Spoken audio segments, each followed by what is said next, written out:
to have walked a common path. One person's vision serving us both. The blind require a guide to find their way. What news do you have, old Teiresias? I'll tell you, and you obey the prophet. I've not rejected your advice before. That's exactly the reason why you've steered the city on its proper course. From my experience, I can confirm the advice that you give. Then know this, your luck is once more on fate's razor edge. What? What you just said makes me nervous. You'll know once you hear the tokens of my art.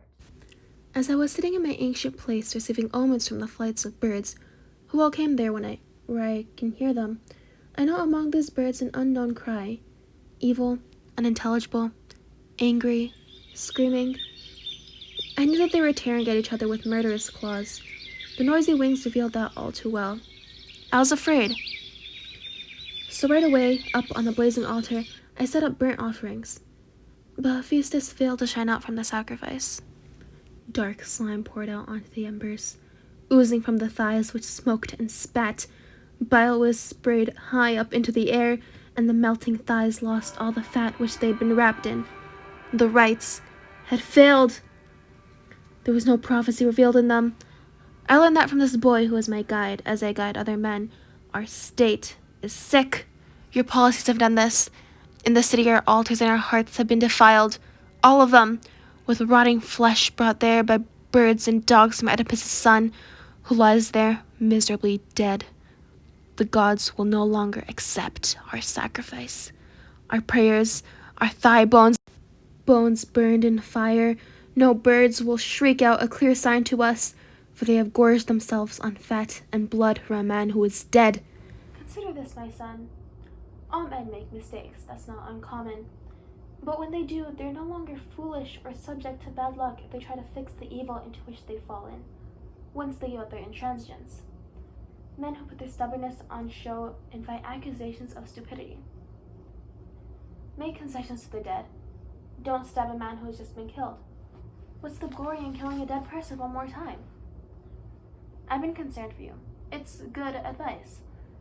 Learning can be pleasant when a man speaks well, especially when he seeks your benefit. Old woman, you are like archers shooting at me. For you, all have now become your target. Even prophets have been aiming at me. I've long been bought and sold as merchandise among that tribe. Well, go make your profits. If it's what you want, then trade with Sardes for their gold and silver alloy, or for gold from India, but you'll never hide that corpse in any grave. Even if Zeus's eagle should choose to seize his festering body and take it up right to the throne of Zeus, not even then would I, in trembling fear of some defilements, permit that corpse a burial, for I know well that no man has the power to pollute the gods. But, old Teiresias, among human beings the wisest suffer a disgraceful fall, when, to promote themselves, they use fine words to spit out abusive insults. Alas, does any man know or think about... Think what? What sort of pithy common thought are you about to utter? How good advice is valuable, worth more than all possessions. I think that is true, as much as foolishness is what harms us most. And yet, that is the very sickness that infects you.